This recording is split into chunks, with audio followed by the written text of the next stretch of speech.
மதுரையில் இந்த சம்பவம் அப்படின்னு சொல்லுவாங்க பார்த்தீங்களா, சம்பவத்தை செஞ்சிட்டாங்க அங்கே இருக்கக்கூடிய மக்கள். ஒரு கிராமத்து மக்களா 2 கிராமத்து மக்களா அப்படின்னு கேட்டால் இல்லைங்க, 50 கிராமத்து மக்கள். படையப்பால ஒரு அந்த கிளைமேக்ஸ் சீனில் ஒன்று வரும் பாருங்க, done done done done done done done done அப்படி ஒரு மியூசிக்கை போட்டு அந்த பேக்ரவுண்டில் அத்தனை கிலோமீட்டருக்கு 50 கிராமங்களை சார்ந்த மனிதர்கள் சாரசாரையாக வரும்போது யாரும் பசியோடி போகக்கூடாது, யாரும் தாகத்தோடி போகக்கூடாதுன்னு கிராம மக்கள் எல்லாரும், அந்த கிராம மக்கள் இந்த கிராம மக்கள்லாம் கிடையாது, எல்லாருக்கும் சாப்பாடும் கொடுத்து நம்ம பூமிக்காக நம்ம போராடுவோம்யா. நிலம் நம்முடைய உரிமை அப்படின்னு சொல்றது சாதாரண விஷயம் கிடையாது. இங்க என்ன நடந்தாலும் சரி, எந்த அரசியல் கட்சியாக இருந்தாலும் சரி, அதை நாங்கள் நம்புறதுக்கு தயாராக இல்லை அப்படின்னு சொன்னதை ப்ரூவ் பண்ண ஒரு தினம் தான் இந்த ஜனவரி 7, 2025. அந்த கிராம மக்கள் ஜனவரி 26க்கு ஒரு சின்ன ட்விஸ்ட் வச்சுட்டு போயிருக்காங்க. இப்போ அவங்களுடைய பேரணி முடிஞ்சிருச்சு. அவங்க நடைப்பயணமாக வந்தாங்க. போலீஸ் எத்தனை எஸ்பி, எத்தனை போலீஸ் ஆஃபீஸர்ஸ், கிட்டத்தட்ட 2000லேருந்து 3000க்கும் அதிகமான காவல்துறை அதிகாரிகள் எல்லாருமே இருக்கும்போது அந்த பேரணி இருந்துச்சு பார்த்தீங்களா, வேற லெவல் சம்பவத்தை இங்கே இருக்கக்கூடிய அரசியல்வாதிகளுக்கு புரிய வச்சிருக்கு. எங்களுக்காக நீங்கள் நல்லது செஞ்சீங்கன்னா அரசியல் பதவிகளில் இருப்பீங்க, இல்லை தன்னெழுச்சியாக ஒரு கூட்டம் வரும், அந்த கூட்டத்தை உங்களால் கட்டுப்படுத்த முடியாது. வி ஆர் நாட் ஸ்லேவ்ஸ் அப்படிங்கிறத எகெயின் இங்கே பதிவு பண்ணியிருக்காங்க தமிழ்நாட்டு மக்கள், மதுரைக்காரங்க. இது ஆழமான அரசியல் சதுரங்கம்.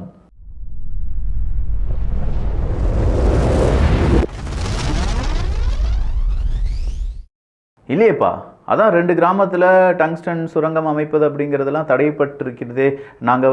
நான் உயிரோடு இருக்கிற வரைக்கும் டங்ஸ்டன் சுரங்கம் வராது அப்படின்னு சொல்லி முதலமைச்சர் மு க ஸ்டாலின் அவர்கள் சொல்லிட்டாங்களே.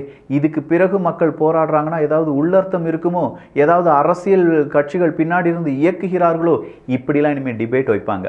எப்படி இந்த அண்ணா யூனிவர்சிட்டியில் மாணவியை அவங்க கேரக்டர் அசாசினேட் பண்ணாங்களோ, அதே மாதிரி மதுரைக்காரங்களையும் இவங்க என்ன செய்வாங்க, கேரக்டர் அசாசினேட் பண்ணுறதுக்கு ட்ரை பண்ணுவாங்க. பட் மதுரைக்காரங்கிட்ட அதெல்லாம் நடக்காது பார்த்தீங்களா. மதுரைக்காரங்க என்ன செய்வாங்க, மறுபடியும் ஒரு பேரணியை தொடங்கிட்டாங்கன்னா இங்கே இருக்கக்கூடிய காவல்துறை அதிகாரிகளுக்கு எல்லாத்துக்குமே அது பெரிய சிக்கலாக மாறிவிடும். ஸோ 2 கிராமங்களில் டங்ஸ்டன் சுரங்கம் வராது அப்படின்னு சொன்னவங்க, மீதம் இருக்கும் 48 கிராமங்களில் என்ன வரப்போகுது அப்படிங்கிறத சொல்லாமல் சொல்லிட்டாங்களே. இங்கே மக்களுடைய கோரிக்கை என்ன அப்படிங்கிறத தெளிவாக புரிஞ்சுக்கலாம். 48 கிராமங்களையும் பாதுகாக்கப்பட்ட வேளாண் மண்டலங்களாக அரசு அறிவித்து தீர்மானத்தை நிறைவேற்ற வேண்டும். அந்த தீர்மானம் இப்போ சட்டசபை நடக்குது பார்த்தீங்களா, அதில் அரசு இதழில் வெளியிட வேண்டும். செம்மையான கோரிக்கை, வேற லெவல் கோரிக்கை, நல்லபடியான கோரிக்கை. எங்க டங்ஸ்டன் சுரங்கம் நேராக அதிமுகவினுடைய ஆட்சி காலத்தில் இதற்கான அனுமதி கோரப்பட்டது. திமுகவினுடைய ஆட்சி காலத்தில் சுரங்கத்துக்கான இப்போ இந்த டெண்டர் போடுங்க அப்படிங்கிற அடுத்த ஃபோர்ஸ் பிஜேபி அரசாங்கத்துக்கு போகுது. பிஜேபி டெண்டர் கோருகிறார்கள். இதில் 3 கட்சிகளுமே ஈடுபட்டிருக்காங்க. எந்த கட்சியை நம்புறது? மக்கள்கிட்ட இங்கே இப்போதைய முதலமைச்சராக இருக்கக்கூடிய மு க ஸ்டாலின் அவர்கள் சொல்கிறாரு, நான் உயிரோடு இருக்கிற வரைக்கும் டங்ஸ்டன் சுரங்கம் அங்கே வராது அப்படின்னு சொல்லி. ஆனால் மக்கள் நம்புனாங்களா? நம்ம முதலமைச்சர் சொல்லிட்டாருப்பா, விடியல் தர திராவிட மாடல் சொல்லிடுச்சுப்பா. மக்கள் நம்புறதுக்கு தயாராக இல்லை. ஆல்ரெடி மக்கள் வேங்கை வயலில் ரொம்ப பெரிய அளவில் சிக்கலில் தவித்து வருகிறார்கள். இன்னும் அதற்கே ஒரு விடை கிடைக்காத போது எப்படி இந்த டங்ஸ்டன் சுரங்கத்தில் விடை கிடைக்கும்? அதுதான் மக்களுடைய கோரிக்கையும் கோபமும் கூட. அந்த கோபம் தான் வெறும் காலில் நடந்தாலும் பரவாயில்லை, காலில் புண்ணு வந்தாலும் பரவாயில்லை, கால் பொத்தாலும் பரவாயில்லை அப்படின்னு சொல்லி இன்னைக்கு நடைபயணம் மேற்கொண்டார்கள் பாருங்க. அத்தனை விவசாயிகளுக்கும், அந்த விவசாயிகளுக்கு சப்போர்ட் கொடுத்த அத்தனை பொதுமக்களுக்கும் சல்யூட், ராயல் சல்யூட் அப்படின்னு சொல்லலாம். இது நமக்கான போராட்டம் அப்படிங்கிறத விட இந்த உரிமையை நம்ம கேட்குறோம், அவ்வளோதான். நம்ம உரிமை இது.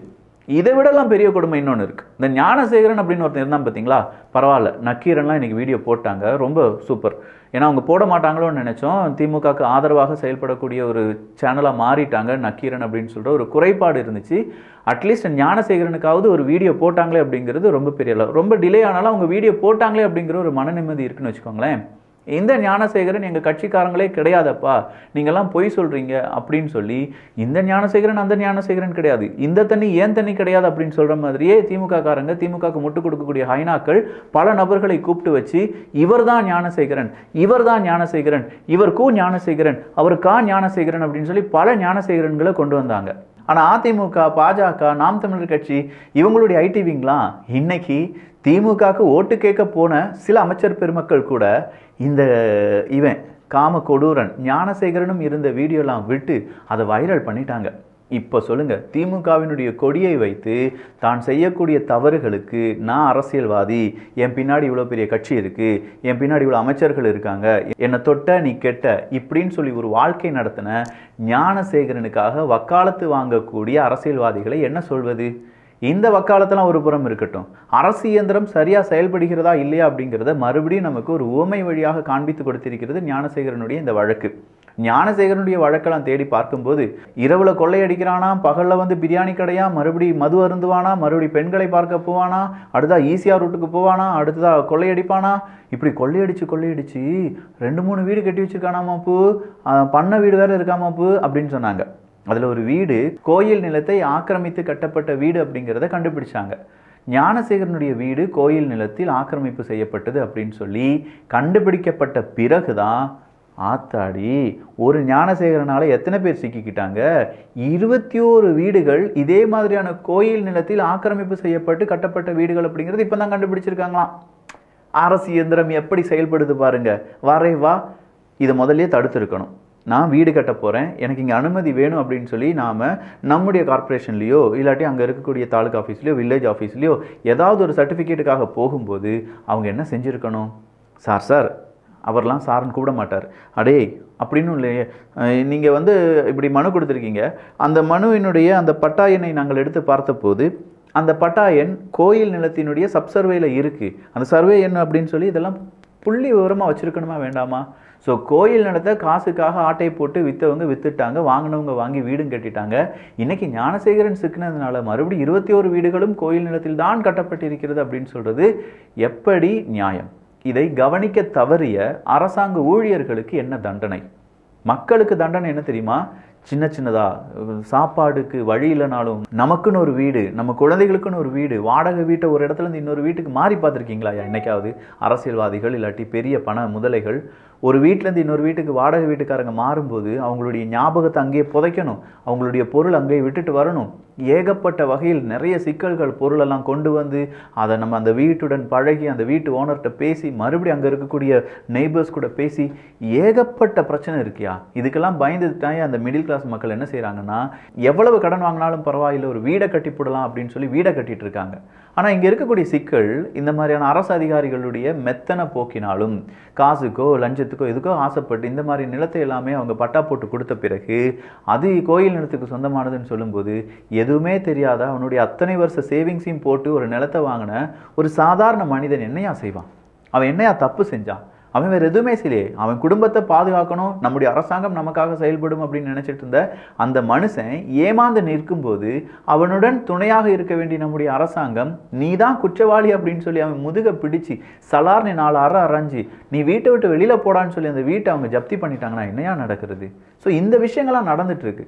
வாண்டடாக போய் பல பிளாட்டை இந்த மாதிரியான புறம்போக்கு நிலத்தெல்லாம் ஆட்டை போடுறவங்கலாம் அரசியல்வாதிகள் அவங்களெல்லாம் விட்டுறாங்க.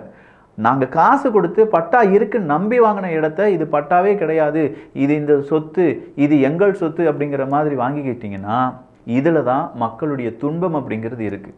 இந்த துன்பம் எப்போது நமக்கு புரிய வரும்? இதை சாதாரண மனிதர்கள் கேட்கும்போது ஒரு நியூஸ் இதை போட்டு இவ்வளோ பெரிய அளவில் இழுத்துட்டு இருக்காண்டா விக்கி அப்படிங்கிற மாதிரி இருக்கும். ஆனால் நமக்கு நடைபெறுகிறது அப்படின்னு சொல்லி கொஞ்சம் யோசிச்சு பாருங்கள். நீங்கள் ஒரு 5 லட்சம் ரூபாய் சேவ் பண்ணி வச்சுருக்கீங்க, 5 லட்சம் ரூபாய் கொடுத்து அந்த இடத்துக்கான முன்பணத்தையும் கொடுத்து மீதம் இருக்கும் பணத்துக்கு பேங்க்கில் லோன் போட்டு அதை லோன் எடுத்து வாங்கி வச்ச அந்த நிலம் வீடு அப்போ தான் கட்டி முடிச்சிருக்கீங்க. சொல்கிறாங்க இது ஆக்கிரமிப்பு நிலத்தில் கட்டப்பட்டதுன்னு. அட்டாக் வருமா வராதா? இதுதான் அங்கே இருக்கக்கூடிய மக்களுடைய நிலைமை. சரி, அப்படின்னா ஆளுநர் அவர்களுக்கு எதிராக ஆர்ப்பாட்டம் அப்படின்னு சொன்னேன். பாமகவினுடைய வழக்கறிஞர் நேராக நீதிமன்றத்துக்கே போயிட்டார். அது எப்படி திமிங்கலம்? 5 நாட்களுக்கு முன்னாடி அனுமதி கடிதத்தை கொடுத்திருக்க வேண்டும். நம்முடைய காவல்துறை ஆணையர் அருண் அவர்கள் அதற்கான அனுமதியை கொடுக்க மாட்டார் அப்படின்னு சொல்லி அறப்போர் இயக்கம்லாம் சொன்னாங்கல்ல. இன்னைக்கு போராடின இல்லாட்டி அந்த ஆர்ப்பாட்டத்தில் ஈடுபட்ட திமுகவினர் அத்தனை பேருக்கும் 2 பிரிவுகளில் வழக்கு தொடரப்பட்டதாக செய்திகள் வெளியாகின்றன. சார், வழக்கோடு ஏன் நிப்பாட்டிட்டீங்க? மீதம் இருக்கும் கட்சிகள் எல்லாம் என்ன வழக்கோடி நிப்பாட்டிட்டீங்களா? வேற எதுவுமே கிடையாதுங்க. சீமான் அவர்கள் அறவழி போராட்டத்தில் வந்து பங்கு பெறுகிறார். காரை விட்டு இறங்கினோடனே அவரை பேச விடாமல் நியூஸ் மீடியாவை பார்க்க விடாமல் அரெஸ்ட் பண்ணீங்கல்ல. அப்போ நியூஸ் இங்கே மட்டும் இந்த திமுகவினுடைய எல்லாரும் பேசினதெல்லாம் வெளியில் வந்திருக்கே. கனிமொழி அக்கா பேசினது, தயாநிதி மாறன் அவர்கள் பேசினதுன்னு சொல்லி எல்லா வீடியோவும் வெளியில் வந்துருச்சு. அப்போ அவங்களுக்கெல்லாம் பேசுறதுக்கு அனுமதி, மீதம் இருக்கும் கட்சிகளுக்கு பெப்பன்னா நாங்கள் என்னப்பா சொல்ல? அடுத்ததா விசிகா, திமுக கம்யூனிஸ்ட் கட்சிகள். இந்த 3 கட்சிகளிடையே ஒரு உரசல் அப்படிங்கிறது ஆரம்பமாகி இருக்கிறது. அந்த உரசல் என்னவாக இருக்கும் அப்படிங்கிறதெல்லாம் வேறொரு பதிவில் பார்க்கலாம். ஏன்னா இப்போ முக்கியமான சில விஷயங்களை பற்றி நம்ம டிஸ்கஸ் பண்ணிட்டோம். அரசியல் சதுரங்கம் தொடர்ந்து ஒலித்து கொண்டே இருக்கும். ஆனால் என்ன, நிறைய எதிர்ப்புகளும் வருது. அதை விட கூடுதலாக பாராட்டுகளும் ஆதரவுகளும் வருகின்றன. உங்கள் வீட்டில் ஒரு பையன் இல்லாட்டி நீங்கள் இதெல்லாம் பேசணும்னு நினச்சிருப்பீங்க, நான் பேசிகிட்டு இருக்கேன். நல்ல நண்பனாக நீங்கள் என்னை பார்த்துட்டு இருப்பீங்க, நல்ல உறவாக, நல்ல மகனாக, நல்ல சகோதரனாக நீங்கள் என்னை பார்த்துட்டு இருப்பீங்க. ஸோ உங்களுடைய சப்போர்ட் இது மாதிரியே என்றும் தொடர்ந்தது என்றால் 2026 எலெக்ஷன் முடிகிற வரைக்கும் இந்த அரசியல் சதுரங்கம் விடாமல் ஒலித்து கொண்டே இருக்கும். நல்லதை பகிர்ந்து ஷேர் பண்ணி நல்ல சமுதாயத்தை உருவாக்குவோம். நன்றி, வணக்கம்.